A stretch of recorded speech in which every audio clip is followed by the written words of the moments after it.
on the Today Show, we celebrate all manner of food. We have some of the finest chefs in the whole country preparing many a classic dish to satisfy our taste buds. Yes, now you might think that we have covered all angles, but our next guest is adamant that we need to raise your toast to the often neglected staple of the Irish breakfast. It is not what you think. So Shane Mahan, thrilled to have you back with us. You're here to share with the nation what the real staple is. Well, listen, I am so delighted to have this opportunity because you know what? I am obsessed with toast. I spend my life toasting bread, looking at it, getting it right, the whole thing. And you know what? We need to talk to the nation about this because I can remember back my first sensual experience of toast. We had a wonderful uncle, Bill Hopkins. He was a Welshman. My aunt married him and so on. They had no children. They used to come back and visit and so on. I remember being in bed, getting the smell, the wafting smell of toast coming up the stairs. Because Bill, lovely man, he used to have Brill-creamed hair, big glasses, you know, Benson and Hedges hanging out the side of his mouth. And in those days, there were no toasters. The modern toaster wasn't there. But we did have the grill, right? This was on the gas cooker, the electric cooker, up at high level. And Bill used to be there and he'd be making the toast, you know. He'd be turning the pieces around. But Bill's toast was different because normally we only had single-sided toast because we were all looking for food straight away and buttering it. Bill, double-sided toast. Toast on both sides. He turned it over. He'd lather it with butter. He'd get beautiful blackcurrant jam. He'd put it in the middle of the table. My fondest memory as children was to come down and eat Bill's toast. And you've painted the most beautiful picture ever. Forget Michelin star. We want some Bill's toast. We It was magical, but double-sided. And actually, I would say there should be a proper definition of toast because, you know, toast by its proper, any heat applied to a piece of bread. Now, people have brown bread in the countryside and so on. I would say that toast should be made actually with baker's bread, the batch loaf, the old-fashioned batch loaf of bread. White, preferably, not the kind of brown coloured stuff. Soda bread, that doesn't toast well at all. It doesn't really, no. Well, although sometimes the old spotted dog or that kind of thing, it can toast, it can revive it. But in fact, old bread is best, maybe 2 days old or thereabouts. Any heat applied, and there's a variety of ways of doing it. I brought in one of the old toasting forks. This was the original one. Now, long ago you'd have the open fire. I love this toasting fork because watch, look, this is the mechanism. You see, it moves. Reach out That was one of the handiest things ever. Yeah, and you'd put the piece of bread onto that and you'd put it in front of the fire and you'd be toasting away. And like what would often happen, of course, to fall into the fire, you might get a chance to rescue it out. Like there's a whole other thing about burning the toast, you know? I think I often have to say, like most of us have burnt toast in our lifetime.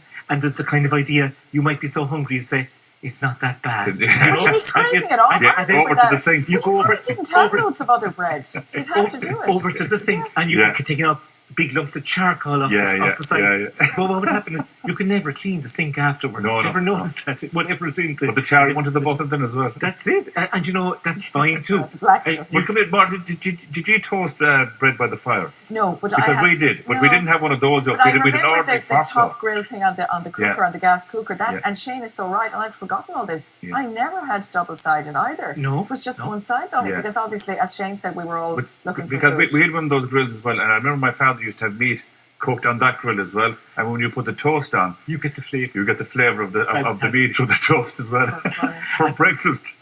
But that was it. But this is a friend of mine, Peter Roach, gave me this the other night. He was saying this is 75 years old. His grandmother. This is for the aga. A lot of people do the aga. They put the bread into that fella here, okay, and they put it on the hot plate. And they would do their toast using that surface of bread. So they were utilising the thing. Anything, the electric toaster, the grill, the fire, the aga, toast is defined as something where you're kind of caramelizing or you're changing the starches and the sugars on the outside of the bread on both sides. The most important thing is that your toast must be hot. The worst thing of all, I think, is to get a bit of soggy, wet, leathery toast. Oh, it's terrible. Half cooked. Oh, listen, and to me, I like a bit of burnt toast. Not burnt as a charcoal, but nicely done, nicely brown. It has to be done in that sort of way. So this is what we'll do is, just for fun, we brought in the toaster here. This is coming from the canteen above. I hope it's going to be all right. Yeah. And This is the modern, the modern one. This is. I'll have to shove it down now. Okay, here we'll see. Could you imagine how easy it is these days compared to years ago? As you were chatting about putting a so fork long. up against the fire. Absolutely. Like the other thing, then I think which is interesting is in Ireland we have a relationship with toast. One of the great things is if ever you go for an operation, or a procedure or whatever, you're That's finished still and the case. you come out of the anaesthetic, or if you've had a baby, right? Because a lot of my colleagues at work in CSN, they were telling me that the nicest piece of toast they ever had was after having the baby. They looked forward to the bit of toast and the cup of tea. So to me, the cup of tea and the bit of toast are absolutely Not coffee. No. No, It has to be tea. and sweet tea and toast. And to make sure you were all right after the anaesthetic, if you ate the bit of toast, you were because I remember good to go. when Michal was born, I had that tea and toast as well. It was for Rita, but I had it, right? That's so you. No, hang on a second. She's celiac, so she had to wait until they brought the proper bread to her. So I said, sure, we won't let it go to waste, so I had it myself, shit. Absolutely. That doesn't go to waste. Absolutely fantastic. No, but listen, there are so many things to talk about in toast as well. The thickness of it. I don't like it too thick. Yeah, and some people will specify on. What about marmalade? When did that come into being? So there are so many accompaniments. I mean, just before we talk about marmalade, because marmalade, we're absolutely in the perfect period for marmalade. The Seville oranges are just available now. Today we're in mid-January, and they'll be available for the next 4 weeks. And that's where the idea of the toast and the marmalade came up. But before we talk about marmalade, there are so many things that toast is indispensable. It goes right back through time. There's a history to toast. With the very first toast came in with the Anglo-Normans in the 12th century in Ireland. They're the ones who introduced the ovens. So we never had proper bread until then. But the toast as such comes from the old idea of what we call the trencher. In French, trancher is to cut. Yes. So they used to cut an old piece of bread that would be put down as like your plate, and your food would be put on top of that. So when you think of your Italian, your bruschettas and so on with your chopped tomatoes, that was really an old medieval sort of idea. The sop, as it was called, okay? The sop. And what would happen is then people would eat all the food, and sometimes they'd leave the old sop for the servant or for the dog or for whatever it was.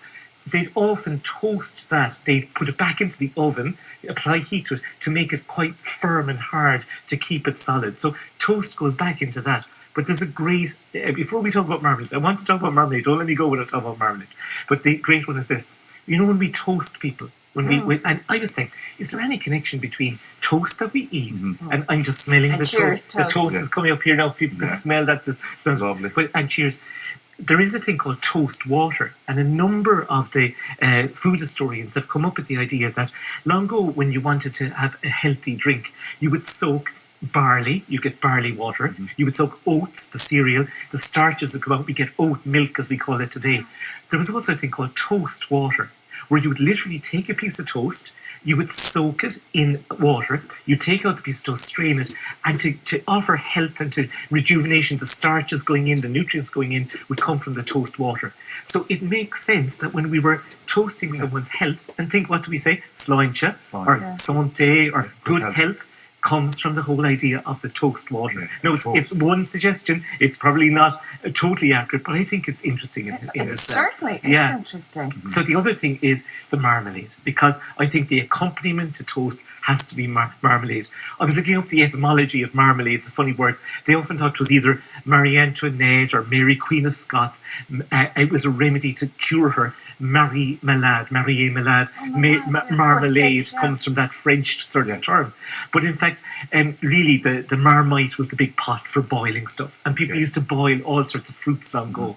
There's a fantastic story about, there was a guy, he was going to buy Valencia oranges, which are the lovely oranges from the north of Spain. But some cowboy, what did he come along? He put in a load of Seville oranges. Now Seville, in the south of Spain, the Moors planted these beautiful orange trees to offer protection from the sun, because they're evergreen. But nobody ever ate the oranges. They were kind of small and bitter and so on. But your man anyway, up in Dundee, up in Scotland, ended up getting the consignment of oranges. He boiled them up anyway, and that's where the marmalade came. And it's the most beautiful marmalade. It's fantastic. I love it. It really is. What you need to do, but you can do it two ways. You can chop it all up first, okay, or you can boil them whole. Okay, which is an interesting thing. And some people are very pernickety about whether they have bits in their marmalade. So you have the coarse cut, which is very important. Yeah. There's the medium cut. There's what's called the little chip.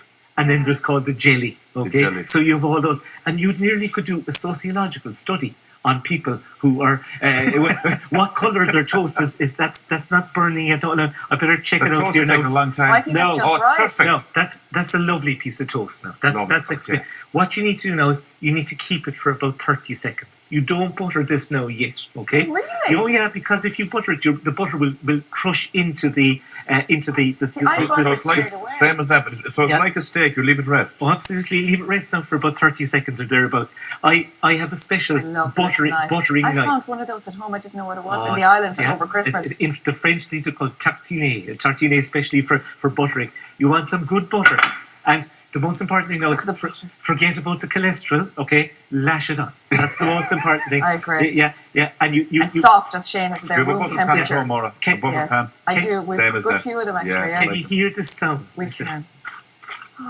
This is like the That's- thing we were talking about. ASMR during the week. ASMR, yeah. Shane will be a star ASMR artist.